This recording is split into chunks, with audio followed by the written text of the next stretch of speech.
السلام علیکم ورحمۃ اللہ وبرکاتہ۔ جیسا کہ ہم نے 10 سوالوں کا جواب لے لیے تھے، آج ہم 11واں سوال لیں گے۔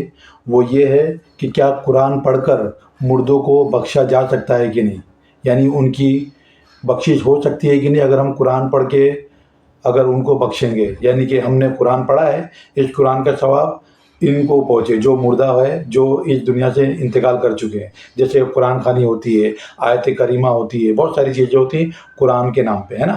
تو ہم دیکھیں گے کہ کیا ایصال ثواب جو قرآن پڑھ کر بخشوانا وہ صحیح ہے یا غلط ہے۔ اس کو ایک نام اور بھی دیا گیا ہے، ایصال ثواب، ایصال کرنا یعنی ثواب کا ایصال کرنا، یعنی کہ ثواب کا ٹرانسفر کرنا، نیکیوں کا ٹرانسفر کرنا۔ کیا یہ قرآن کی روشنی میں جائز ہے یا نہیں، یہ ہم دیکھیں گے انشاءاللہ تعالیٰ۔ چلیے تو سب شروع کرتے ہیں۔ سب سے پہلی آیت ہے سورہ بقرہ، آیت نمبر 134۔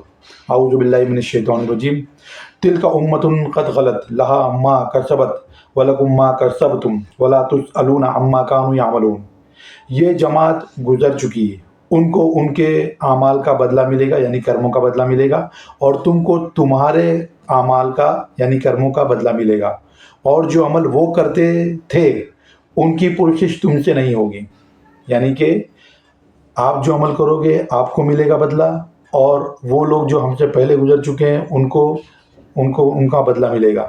تمہارے بارے میں ان سے پوچھنی ہوگی، ان کے بارے میں تم سے پوچھنی ہوگی۔ تو عیسیٰ علیہ السلام کا ثواب کا کنسپٹ ادھر ہی ختم ہو جاتا ہے۔ ٹھیک ہے، آگے چلتے ہیں۔ سورہ بقرہ آیت نمبر 139 میں اللہ تعالیٰ فرما رہے ہیں، اعوذ باللہ من الشیطان الرجیم، قل اتحاجوننا فی اللہ وہو ربنا وربکم ولنا اعمالنا ولکم اعمالکم ونحن لہ مخلصون۔ اے محمد صلی اللہ علیہ وسلم، آپ کہہ دیجئے، کیا تم ہم سے جھگڑتے ہو اللہ کے بارے میں؟ وہی ہمارا بھی رب ہے اور وہی تمہارا بھی رب ہے، اور ہم کو ہمارے اعمال کا بدلہ ملے گا اور تم کو تمہارے اعمال کا بدلہ ملے گا، اور ہم خاص اسی کی عبادت کرنے والے ہیں۔ یہ نبی صلی اللہ علیہ وسلم کو اللہ تعالیٰ فرما رہے ہیں کہ کیا تم اللہ کے بارے میں ہم سے جھگڑتے ہو، جبکہ تمہارا بھی رب وہی ہے اور ہمارا بھی رب وہی ہے۔ ساری کائنات کو پیدا کرنے والا، سارے انسانوں کو پیدا کرنے والا، ہر چیز کا پیدا کرنے والا، ہر چیز کا دیکھ ریکھ کرنے والا، مینٹین کرنے والا صرف اور صرف اللہ ہے۔ تو تم اللہ کے بارے میں ہم سے جھگڑتے ہو، جبکہ تمہارا اور ہمارا معبود پوجنی ہے، یعنی کہ پوجا کرنے والا ایک ہی اللہ ہے، اسی کی ہم پوجا کرتے ہیں۔ تم سے تمہارے بارے میں پوچھ ہوگی اور ہم سے ہمارے بارے میں پوچھ ہوگی، یعنی کہ تمہارے بارے میں ہم سے پوچھنی ہوگی، ہم سے تمہارے بارے میں پوچھنی ہوگی، اور ہم صرف اللہ ہی کی عبادت کرتے ہیں۔ تو یہ بھی ایک اور دلیل ہوئی سورہ بقرہ سے آیت نمبر 139 میں کہ عیسیٰ علیہ السلام کا کنسپٹ کہیں بھی قرآن میں نہیں ہے۔ آگے چلتے ہیں، دوسری دلیل دیکھتے ہیں انشاءاللہ تعالیٰ۔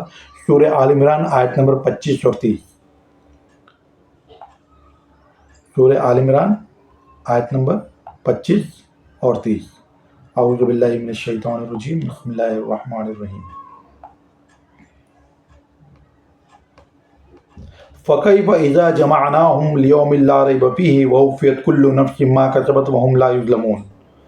تو اس وقت کیا حال ہوگا جب ہم ان کو جمع کریں گے، یعنی اس روز جس کے آنے میں کچھ بھی شک نہیں، یعنی قیامت کے آنے میں کوئی بھی شک نہیں، اور ہر نفس یعنی ہر جان اپنے اعمال، اپنے کرموں کا پورا پورا بدلہ پائے گا، اور ان پر ظلم نہیں کیا جائے گا۔ کیا فرمایا اللہ تعالیٰ؟ تو اس وقت کیا حال ہوگا جب ان کو جمع کریں گے، یعنی اس روز جس کے آنے میں کچھ شک نہیں، اور ہر نفس کو، ہر جان کو ان کے کرموں کا پورا پورا بدلہ دیا جائے گا، اور ان پر ظلم نہیں کیا جائے گا۔ مطلب اللہ تعالیٰ ظلم نہیں کرے گا، جو تم نے جتنا گناہ کیا گیا ہے اتنا ہی تم کو بدلہ ملے گا، اور اگر تم نے نیکی کی ہوگی اس کو اللہ تعالیٰ 10 گنا بڑھا کے، 700 گنا بڑھا کے، اور کئی زیادہ کر سکتا ہے۔ اس کی بھی دلیل قرآن میں موجود ہے۔ لیکن اللہ تعالیٰ کتنا انصاف والا ہے کہ جو تم نے گناہ کیا ہوگا اس کے برابر ہی تم کو گناہ کا بدلہ دیا جائے گا، اس کا 10 گنا، 700 گنا، ایسا اللہ تعالیٰ نے کہیں بھی قرآن میں نہیں کیا ہے۔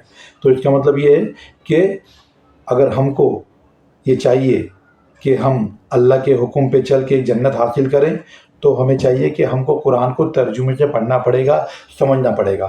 تو اس لیے اللہ تعالیٰ فرما رہے ہیں کہ ہر جان کو اس کا بدلہ ملے گا۔ اگر کسی کا نیکی اگر ٹرانسفر کا اگر کنسیپٹ ہوتا، اللہ تعالیٰ قرآن میں بولتا کہ ان کو ان کا پورا پورا بدلہ دیا جائے گا، اور جو نیکی ان کے رشتہ داروں نے یا ان کے پہچان والوں نے بخشی ہوگی یا دی ہوگی تو اس کا بھی بدلہ ہم دیں گے، ہے نا۔ اس سے صاف ظاہر ہوتا ہے کہ عیسیٰ علیہ السلام کا کنسیپٹ قرآن میں کہیں بھی نہیں۔ آگے چلتے ہیں سورہ آل عمران ہی آیت نمبر 30 میں، اعوذ باللہ من الشیطان الرجیم، یوم تجد کل نفس ما عملت من خیر محضرا وما عملت من سوء تود لو ان بینها وبینه امدا بعیدا ویحذرکم اللہ نفسہ واللہ رؤوف بالعباد۔ جس دن ہر شخص اپنے اعمال کی نیکی کو موجود پالے گا اور ان کی برائی کو بھی دیکھ لے گا تو آرزو کرے گا کہ اے کاش اس میں اور اس برائی میں دور کی مسافت ہو جاتی، اور اللہ تم کو اپنے غضب سے ڈراتا ہے اور اللہ اپنے بندوں پر نہایت مہربان ہے۔ کیا فرمایا اللہ تعالیٰ؟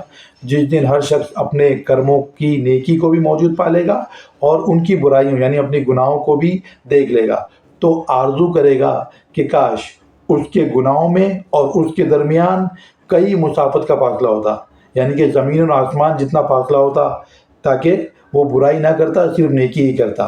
اور اللہ تم کو اپنے غضب سے ڈراتا ہے، یعنی کہ اللہ تعالیٰ تم کو خبردار کرتا ہے، اور اللہ تعالیٰ ساتھ ہی ساتھ مہربان بھی ہے۔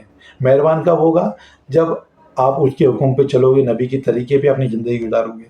اور ڈراتا غضب سے کیوں ڈراتا ہے؟ آخرت کے دن کے لیے ڈراتا ہے کہ تم اگر برے کرم کر کے آؤ گے تو تم کو برا بدلہ ملے گا اور اس میں کوئی کمی کوتاہی نہیں ہوگی۔ اس لیے اللہ تعالیٰ فرما رہا ہے کہ اللہ تعالیٰ ظلم نہیں کرنے والا۔ پچھلی آیت میں ہم نے دیکھے تھے اللہ تعالیٰ ظالم نہیں ہے، اللہ تعالیٰ ظلم نہیں کرنے والا۔ تو اس سے یہ پتہ چلا کہ اپنی نیکی وہ پالے گا اور اپنے گناہ بھی دیکھ لے گا، اور وہ چاہے گا کہ اپنے گناہ اور اس کے درمیان بہت لمبی مسافت ہو۔ یہ ایک اور دلیل ہو گئی کہ ہم کو ہمارے عمل ہی کام آنے والے ہیں، جو ہم اچھے کریں گے یا برے کریں گے، اور ہم کو کوئی ٹرانسفر نہیں کر سکتا اس کی نیکی، اس کی ٹرانسفر اس کو، اس کی ٹرانسفر اس کو، ایسا نہیں۔ اگر میں کھانا کھا لوں اور میں آپ کو بولوں آپ کا پیٹ بھر گیا کیا، میں نے کھانا کھا لیا، ہو سکتا ہے ایسا؟ نہیں ہو سکتا نا۔ تو سیم ویسے ہی کنسیپٹ ہے کہ ہم کو ہمارے عمل کرنا ہے۔ چلیے آئیے چلتے ہیں دوسری آیت دیکھتے ہیں، جو دوسری دلیل یعنی کہ تیسری دلیل، سورہ انعام آیت نمبر 52۔ کیا اللہ تعالیٰ فرما رہے ہیں؟ سورہ انعام آیت نمبر 52، اعوذ باللہ من الشیطان الرجیم، وَلَا تَطْرُدِ الَّذِينَ يَدْعُونَ رَبَّهُمْ بِالْغَدَاةِ وَالْعَشِيِّ يُرِيدُونَ وَجْهَهُ مَا عَلَيْكَ مِنْ حِسَابِهِمْ مِنْ شَيْءٍ وَمَا مِنْ حِسَابِكَ عَلَيْهِمْ مِنْ شَيْءٍ فَتَطْرُدَهُمْ فَتَكُونَ مِنَ الظَّالِمِينَ۔ اور جو لوگ صبح و شام اپنے رب سے دعا کرتے ہیں اور اس کی ذات کے طالب ہیں، یعنی اس کی خوشنودی کے طلبگار ہیں، ان کو اپنے پاس سے الگ مت کرنا، نکالنا نہیں۔ یہ نبی صلی اللہ علیہ وسلم فرما رہا ہے اللہ تعالیٰ۔ ان کے حساب کرم کی جواب دہی تم پر کچھ بھی نہیں، اور تمہارے حساب کی جواب دہی ان پر کچھ بھی نہیں۔ بس ایسا نہ کرنا، اگر ان کو نکالو گے تو ظالموں میں ہو جاؤ گے۔ تو نبی صلی اللہ علیہ وسلم کو اللہ تعالیٰ فرما رہے ہیں کہ جو لوگ صبح و شام اللہ کو پکارتے ہیں، دعا کرتے ہیں، اس کی خوشنودی، اس کی رضا کی طلبگار ہیں، ان کو اپنے پاس سے مت نکالنا، کیونکہ ان کی جواب دہی تم پر نہیں ہے اور تمہاری جواب دہی ان پر نہیں ہے، اور اللہ تعالیٰ بس ان پر کچھ نہیں۔ بس ایسا نہ کرنا، اگر ان کو تم نکال